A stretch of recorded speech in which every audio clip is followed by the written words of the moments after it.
Hello and welcome back to the Karma Stories podcast. I'm Rob and I hope you are having a wonderful day today. Today I have two stories for you from the Malicious Compliance subreddit. The Karma Stories podcast is published to all major podcasting platforms, and you can also read along on YouTube under our @Karma Stories podcast handle.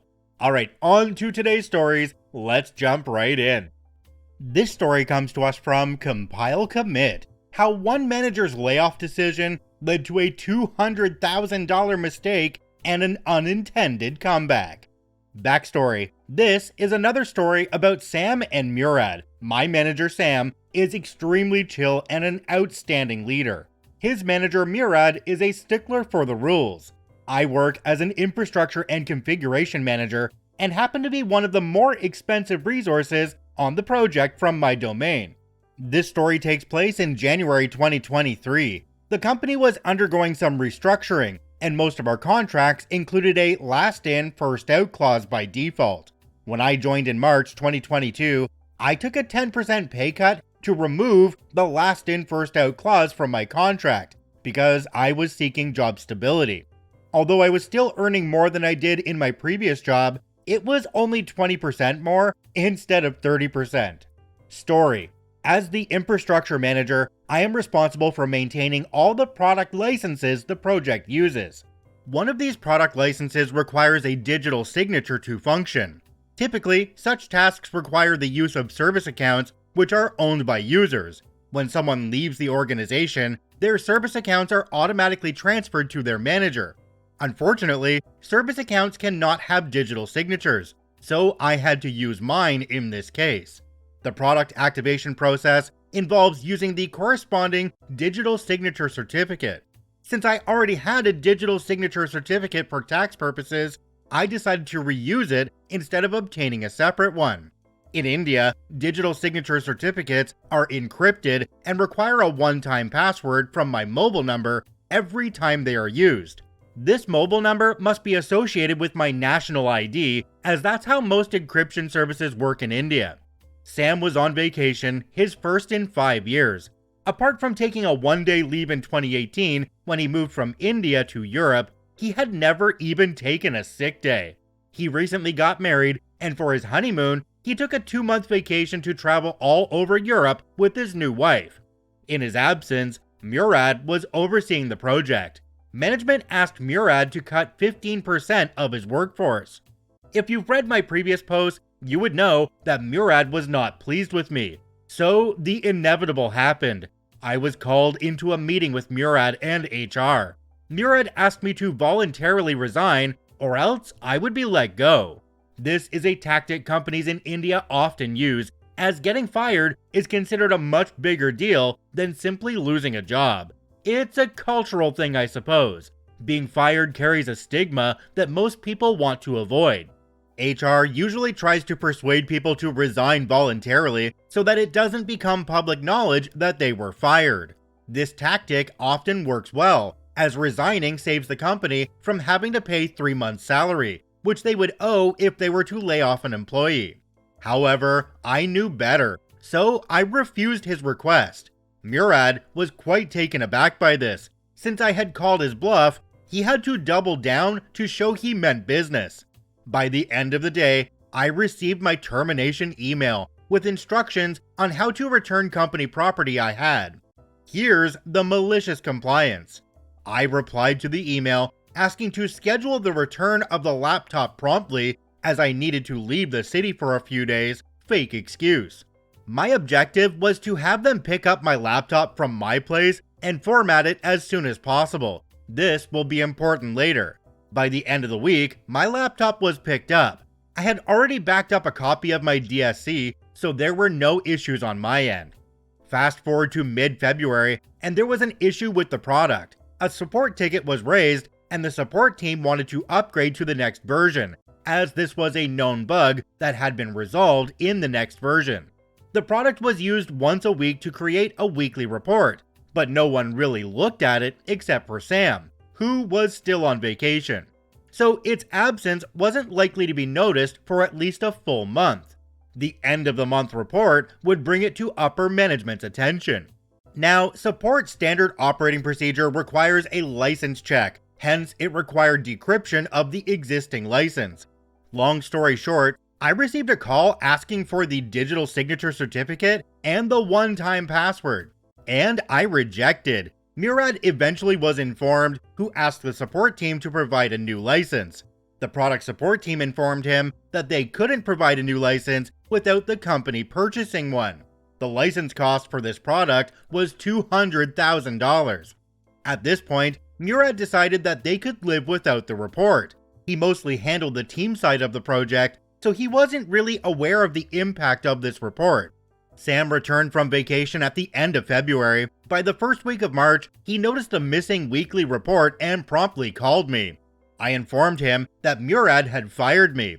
Sam was quite perplexed, to say the least. Unlike Murad, he knew that the current license needed my DSC to work, so he asked if my DSC was available.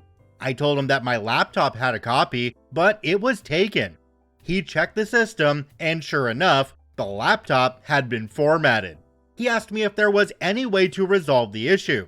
I informed him that even if there were a way, I couldn't help him without being an employee. He asked me to wait for a few days. There is a quarterly meeting that takes place in the middle of every third month, attended by the CEO and top brass. At the March meeting, everyone noticed the missing report. The CEO asked why this important project was missing the report. Sam informed him there were about 90 people on the call, that a key person had been let go, and the report couldn't be prepared without spending $200,000 on a new license. Now, I heard the recording of this call after rejoining, so I'll share the relevant conversation below.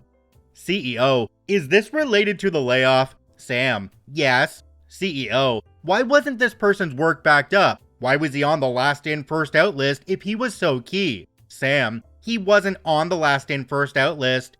Murad jumps in. He joined less than a year ago. He must be on that list. CEO said, let's discuss this offline after the call. I don't know what transpired in the offline meeting, but 2 days later, I received a call from the head of HR offering me my job back. I asked for the following. 1. A 100% raise and promotion to next level. 2. Out of last in first out, obviously. 3. Permanent work from home mentioned in contract. 4. I keep the termination payout. 5. Since it will be counted as a new job in my profile, a joining bonus, 20% of annual salary. I joined back at the third week of March. I received a brand new laptop within 30 minutes of joining, hand-delivered at my home by someone from IT in my city. It took me 10 minutes to decrypt the license using my backed up DSC, 30 minutes to upgrade the product to next version. By end of lunch, CEO had the report in hand. My new promoted role offers a 60% increase in my medical insurance amount, a take-home company car, option to purchase company stock, and lots of other upgrades. I personally thanked Murad on my first week for the promotion and recognition by CEO in a team-wide call. The same 90 people, minus the top brass and CEO. OP added an edit down at the bottom of this one. It says, edit, oh my gosh, this blew up. I have been reading all comments and answering as best I could. We'll clarify a few things below. We'll keep adding to it as more questions pile on. 1. It is not at all common or accepted to use a personal DSC for such an important company asset. The product company was undergoing migration of their encryption scheme and was temporarily using the government-certified encryption scheme. Once their migration was completed, we were supposed to obtain a new updated license that had the new encryption for free. I was meaning to do that, but with my workload, simply didn't find the time. Basically, since it was working fine, it wasn't a priority. 2. The company didn't rehire me with that seemingly enormous payout for the license dependency. Yes, that was a dependency, but had I been a crappy worker worthy of getting fired, they would have paid the $200,000 instead. Sam wanted me back, hence I was hired back. I have a lot of proprietary knowledge and overall a great resource. 3. Murad is the brother of the wife of a senior board member. I still work with him in the project, so does Sam. It's one of those cons of life that you accept and move on. He is pissed with anyone who isn't licking his boots.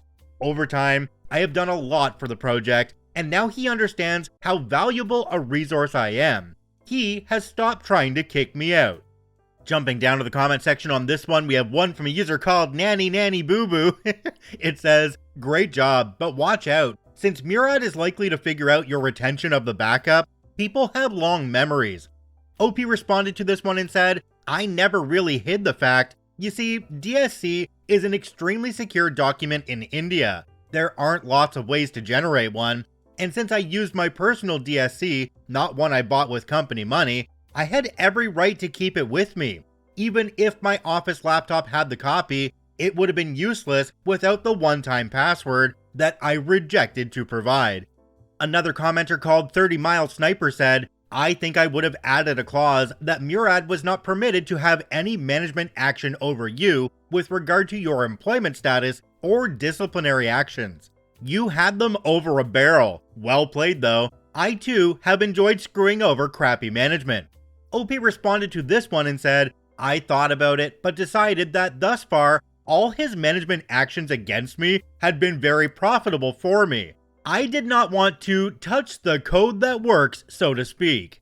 Okay, so I understand that the licensing thing was in a transition period and OP just was able to use their own, but it seems to me like this is a massive liability for a company not using their own licenses for something and relying on one from one of their employees. It really does mean that the employee has them over a barrel. Another thing, why the heck wasn't your computer backed up by them, especially after they terminated you? They don't know if there's anything on there they're going to need, so their standard operating procedures should have included a backup. Finally, the way you handled that at the end when you got onto that call with all 90 people and thanked Murad for the promotion, that right there was the chef's kiss. This story comes to us from Trash Honest. Don't like vulgar lyrics? Okay. I read a previous post about annoying a disgruntled neighbor with loud music and figured I'd share one of my own. Here we go. First, some info. This happened over 12 years ago at my family's house when I was around 21-22, and I was passionate about my old SUV that I had painted a metallic red with neon lights underneath and had on 22-inch low-pro chrome rims. Oh, and a decent stereo that you can hear about a quarter mile away. Our neighbors themselves paid absolutely no attention to anything going on outside their doors, though we're all friendly and any one of us would drop what we're doing to help one in need. In 20 years, you can count the conversations we've exchanged without taking off your shoes, and we all have our own little hobbies. One has chickens and goats, another keeps bees, the one across the road repairs lawnmowers, ATVs and such, and I never do anything that would normally invite onlookers. One Saturday afternoon, I was changing the oil and spark plugs on my SUV with a beer and Cheetos in our driveway, and had a little tiny speaker hooked up to my phone playing some old school rap. On that day, the neighbor lady left of us was having some landscaping and yard work done. I was rolling around under my truck on my back, elbow deep in a greasy mess and a little irritated because I had dropped that famous 10mm socket, and I see some steel-toed leather boots walking the 30 feet up my driveway and up to my Suburban. I roll out from under my murder machine and give the guy a very confused look. He just straight up told me to turn down my music because he didn't like vulgar and violent lyrics. It's like gospel must be the only music he ever listens to, and I know for a fact that this little speaker couldn't possibly be legible to anyone 50 feet away, especially if he's concentrating on cutting shrubs and planting flowers and such. Despite my passions, I'm not a complete male body part, so I say, okay, no problem, I'll take care of it as soon as I get my hands wiped off, have a nice day. He stomped away in a fit, muttering something along the lines of effing white trash wannabe. He was white, but an old cranky kinda white. That really sickened me. Then I had an idea. I immediately turned off my tiny speaker, playing UGK, Underground Kings, and pulled out the battery jump box, put it on my truck's battery, and went inside my house, and got my Opera CD collection, rolled down all the windows to unveil my 4 12-inch subs and 8 6-inch mids and tweets, and put on the Valkyrie by Wagner, and unleashed the stereo's 2,000 watts, and went back under my SUV to finish draining the oil. The look on the guy's face was priceless. Guess he didn't think a white trash wannabe had a taste for opera. Not usually something I bring out to a hot day of rolling around in oil, but I do enjoy it when I relax with the hi-fi in the den. After about 20 minutes, I was done with the tune-up and started up the truck and drove it up and down the road to make sure the oil level settled. I parked back in my driveway, shutting everything down, and as I put everything away, I see the landscaping truck leaving without taking the time to close his tailgate. And by sweet karma, some of his tools rolled out as he slammed the gas pedal. I had to turn around so he wouldn't see my ear-to-ear grin. 2 days after, while taking the trash out, I waved to the neighbor lady who was having a tea on the porch, and I explained what happened, and wanted to apologize if I caused her trouble with her yard artist. That sweet old lady just laughed and said, "He's a prick anyway," and that he tells her grandson to lower the volume on his video games if he's over while he's working. I still see the same landscaping truck once in a while, so I guess he still has the contract.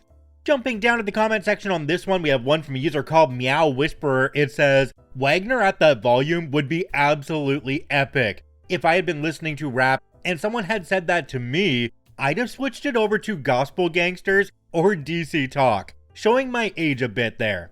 OP responded and said, "To be honest, I did think about going there, like switch it over to Disney sing-alongs, but I felt it would be more fun to have him lose it at music that had German lyrics or no words at all." I'm actually really surprised they didn't come back and complain some more when the music was just too loud for them to think. Another thing that has me thinking here, OP, how's your car running on Cheetos and beer? I mean, you said you replaced the spark plugs and oil with them. How's that working out for you? If you enjoy daily Reddit stories, I encourage you to follow and add us to the favorites on whichever podcasting platform you enjoy the most. And if you're listening on YouTube, please hit that subscribe button and drop a like on the video. It really helps us out. I thank you for watching and listening. I hope you have a wonderful day, and we'll see you tomorrow.